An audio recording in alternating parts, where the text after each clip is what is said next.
नमस्कार। आज हम आप लोगों के साथ भुट्टे की दलिया बनाने की रेसिपी साझा कर रहे हैं। जैसा कि बरसात के मौसम आते ही हर तरफ ताज़े ताज़े भुट्टे दिखने लगते हैं और उसको कोई रेत में भून करके, कोई उबाल करके और कोई उसे आग पर सेक करके उसका आनंद उठाता है। सूख जाने के बाद उसको पॉपकॉर्न बनाते हैं और फिर उसके आटे की रोटियां, जो कि आजकल पंजाब ही नहीं देश विदेश में हर जगह पर मशहूर हो गई हैं।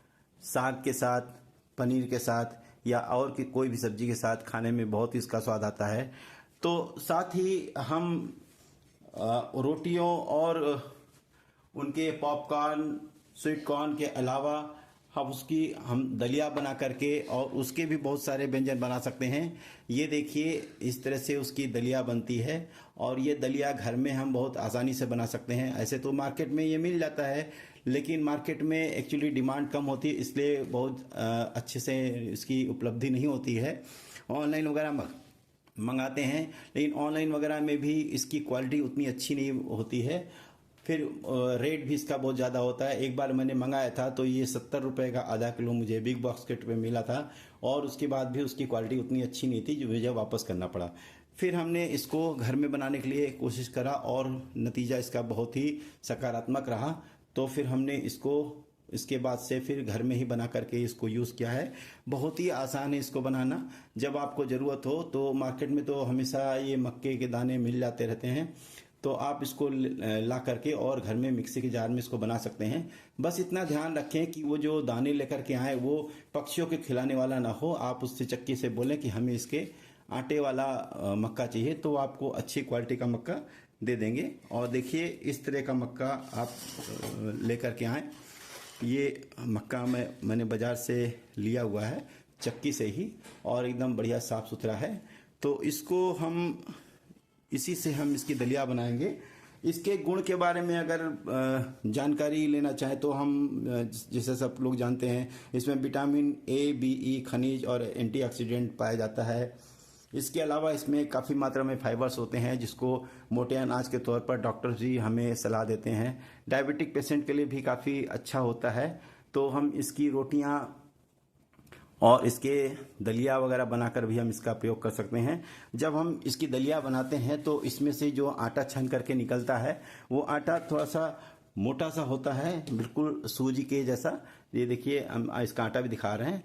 तो इससे हम जो है रोटी तो नहीं बना सकते, लेकिन इसका हलवा वगैरह बहुत अच्छा बना सकते हैं। इसका उपमा, इसका हलवा बना करके हम इसको इस्तेमाल कर सकते हैं। तो इस तरह से हम इसकी दलिया निकालने के बाद इसको हम फेंकेंगे नहीं, इसका हम कुछ ना कुछ बना करके इसका प्रयोग कर सकते हैं।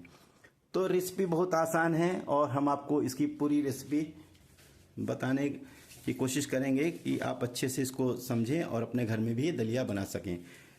तो चलिए बनाना शुरू करते हैं। मक्के का दलिया मिक्सर ग्राइंडर जार में। का दलिया बनाने के लिए हमने ये बर्तन लिया हुआ है और हम इसमें 1 कप ये मक्का डाल देते हैं। इसको हम अच्छे से पहले साफ़ कर लेंगे। साफ़ करके देख लेंगे इसमें कोई घुन वगैरह तो नहीं है और कोई कंकड़ पत्थर तो नहीं है। इसको साफ़ करने के बाद, एक्चुअली ये डायरेक्ट मिक्सी में डाल करके नहीं बनेगा, इसको हम 3 प्रोसेस में बनाएंगे। सबसे पहले हम इसको साफ़ सुथरा कर लेंगे, उसके बाद हम इसको मिक्सी में डाल करके इसको हाफ ग्राइंड करेंगे। पूरा एकदम बिल्कुल दलिया के फॉर्म में नहीं लेकर के आएंगे, क्योंकि इसमें देखिए, जैसे इसमें ये कुछ भूसी जैसा चिपका होता है, तो उसको हमें हाफ ग्राइंड करने के बाद इसको फटक करके, और इसकी जो भूसी जैसे हैं, ये कोने पर जो नोक पर जो लगे रहते हैं, इस पार्ट को हमें इसको निकाल देना है। और ये जब निकलता है, इसके अंदर से थोड़ा सा काला काला सा भी कुछ निकलता है इसका, तो इसको हमें हाफ ग्राइंड करके फिर फटक करके इसको, जिससे गेहूं चावल को फटकते हैं उससे से फटक करके इसको निकाल देना है। उसके बाद फिर हम इसको फिर से इसको ग्राइंड करेंगे और ग्राइंड करने के बाद फिर हम इसको छानेंगे और छानने के बाद देखेंगे अगर इसमें से कुछ कोर्स और भी पार्ट्स रह जाते हैं, मोटे दाने रह जाते हैं, तो उनको फिर हम ग्राइंड करके और फिर उसको हम छलनी से छान करके, और छानने के बाद फिर उसको हम फटकेंगे और फटकने के बाद फिर उसमें से दलिया निकलेगा। तो दलिया को हम बिल्कुल अलग करके निकाल करके और फिर जैसा हम जो चीज़ बनाना चाहेंगे उस तरह से हम उसको बनाएंगे। ये देखिए हमने पहले थोड़ा सा बना करके रख लिया है और दिखाने के लिए, और इसी तरह से हम उसको बनाएंगे। तो चलिए हम इसको मिक्सर ग्राइंडर जार में ग्राइंड करते हैं। इसको हमने पहले अच्छे से साफ़ सुथरा कर लिया है और फिर हम मिक्सर जार में इसको डाल करके हम हाफ ग्राइंड करते हैं। तो हमने ये मिक्सी जार ले लिया है और इसको हम इसमें 2 पार में इसको डालेंगे।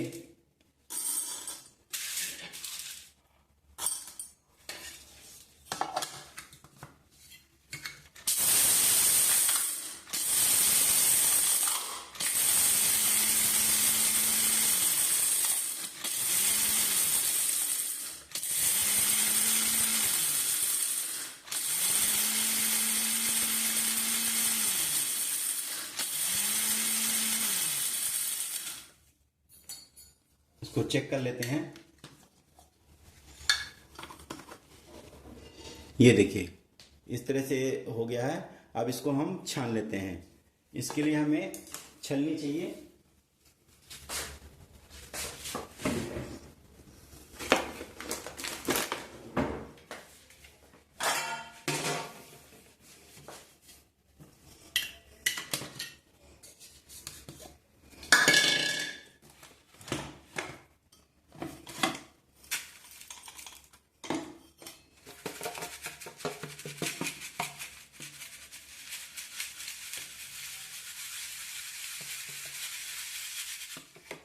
ये देखिए इसको हमने इस तरह से इतना मोटा इसको दरा हुआ है और अब बाकी भी हाफ जो है उसको भी हम ग्राइंड कर लेते हैं।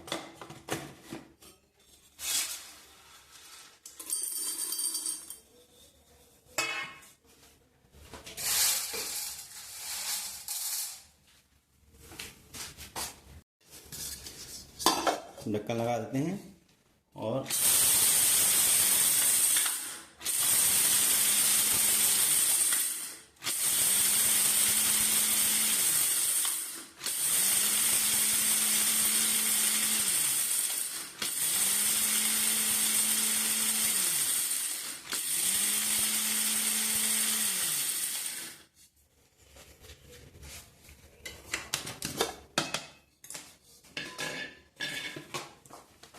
इसको भी हम छान लेते हैं।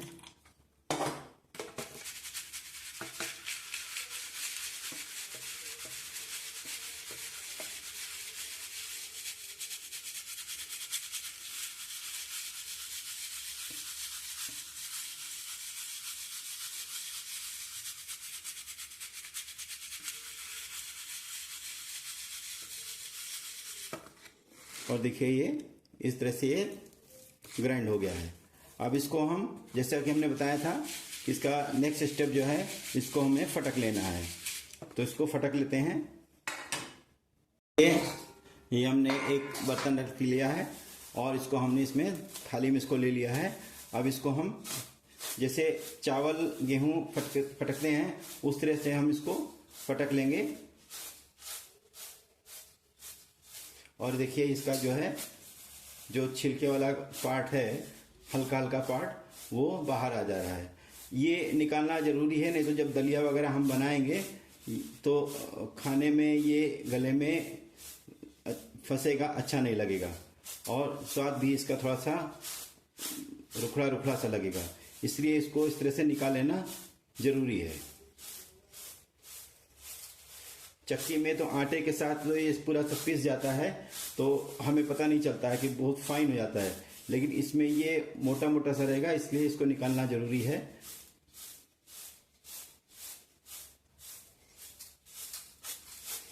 तो देखिए इसमें से ये निकल गया और ये देखिए ये जो निकालना था ये पूरा छिलके जैसा है, ये निकालना बहुत जरूरी है। और हल्का हल्का सा ब्लैक ब्लैक सा दिख रहा है जो कोने पे मक्के में होता है, वो भी इसमें से निकल करके आ गया है। वो हल्का होता है काफी, इसलिए वो निकल जाता है।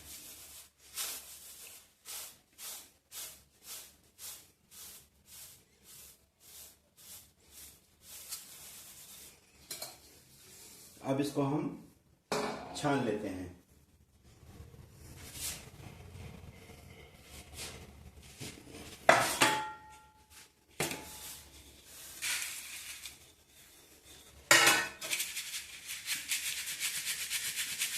एक बार और छान लेते हैं इसको,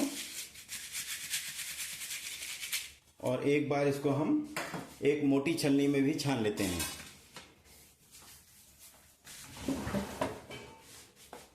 एक बार हम इसको मोटी छलनी में भी छान लेंगे। तो इसके बाद जो इसका मोटा मोटा पार्ट बचेगा उसको हम फिर से ग्राइंड कर लेंगे।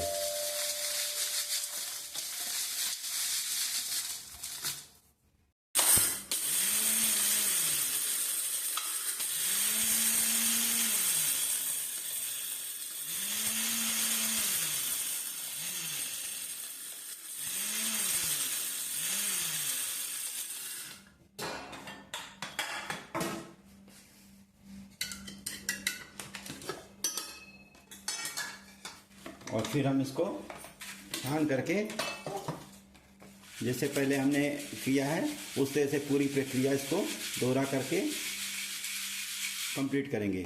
और इसके बाद भी कुछ मोटे दाने रह जाते हैं तो उनको हम फिर से छलनी में छान करके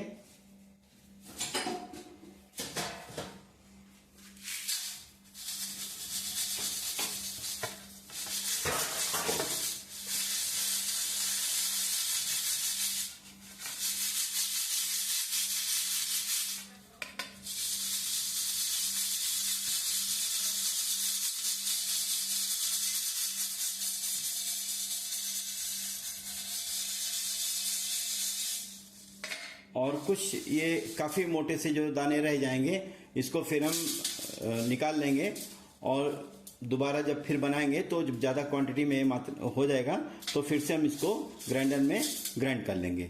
तो इस तरह से हम इसको दलिया को बना लेंगे। और ये होने के बाद फिर हम इसको एक बार जैसे पहले हमने फटका था वैसे फिर हम इसको एक बार फटक लेंगे और जो भी बारीक इसके कण होंगे उस तरह से आ गए होंगे भूसी जैसे, उसको हम निकाल करके और स्टोर करेंगे। तो देखिए फाइनली ये हमारा दलिया रेडी हो गया है। और उसके बाद दलिया बनाने के बाद जो छानने के बाद ये आटा निकला है ये भी देखिए काफ़ी अच्छा है, थोड़ा दरदरा सा है सूजी जैसा। आप इसकी रोटी अगर बना चाहें तो गेहूं के आटे के साथ मिला करके बना सकते हैं, या फिर इससे आप इडली, उपमा, ढोकला कुछ भी बना सकते हैं। खाने में बड़ा स्वादिष्ट लगेगा। साथ ही ये जो दलिया है इससे आप नमकीन दलिया, मीठी दलिया, खिचड़ी और नमकीन पुलाव मसालेदार, या वैसे भी चावल की जगह पर बना करके आप इसको चावल की तरह से यूज़ कर सकते हैं।